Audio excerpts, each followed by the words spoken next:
গোপন গুনায় যারা লিপ্ত আমাদেরকে বলে যে কতদিন হয়েছে গোপন ভাবে লিপ্ত, ছাড়তে পারছি না, অসহায়, ব্রেন কাজ করে না, চুল পড়ে যাচ্ছে, চেহারায় উজ্জ্বলতা নাই, নুরানি ভাবটা নাই, নামাজে গেলে মনোযোগ নাই, আর্থিক অসচ্ছলতা, চাকরি করলে চাকরিতে মনোযোগ নেই, লেখাপড়া করছি কোনো কিছু মনে থাকে না, কালকে এসে পড়লাম আজকে পরীক্ষা পড়া ভুলে যাচ্ছি, পরিবারগুলো টিকছে না, সার্বিকভাবে loss loss loss huge loss, সাময়িক এই মনের খ্যাস মেটানোর জন্য আজকে যুব সমাজ ধ্বংস হয়ে যাচ্ছে।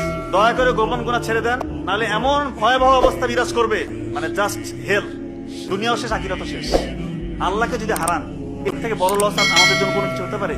সব থেকে বিগেস্ট লস। আল্লাহর সাথে আমার সম্পর্ক নাই, তাহলে কার সাথে আমার সম্পর্ক? তো অনেকে বলে যে কিভাবে গোপন গুনাহটা ছাড়বো, আবার অনেকে এটাও বলে যে সেজদায় গিয়ে কতদিন হয়েছে চোখের পানি আসে না। চোখের পানি কোথা থেকে আসবে? গোপন গুনাহে যারা লিপ্ত চোখের পানি আসা সম্ভব না, এত সহজ না ব্যাপারটা। আপনার মন যা চাচ্ছে তাই করছেন, আল্লাহকে তোয়াক্কা করছেন না, আল্লাহকে বুড়ো আঙ্গুল দিয়ে আপনি প্রতিনিয়ত শয়তানের দাসত্ব করছেন, আবার বলছেন যে চোখে কেন পানি আসে না? আপনি তো একটা সুযোগ হাতছাড়া করেন না গোপন গুনাহ করার, আপনার স্কোপের প্রতিটা গুনাহ আপনি করছেন, আবার বলেন যে আমার চোখে কেন পানি আসে না? কার সাথে ফাঁকি? আল্লাহকে ফাঁকি দেওয়ার কোন স্কোপ আছে? পাথরের মধ্যে যদি সরিষা দানা পরিমাণ কোনো কিছু লুকিয়ে থাকে, সেটাও আল্লাহ তাআলা উন্মোচন করবেন পরকালে, কিয়ামতের ময়দানে, হাসরের ময়দানে।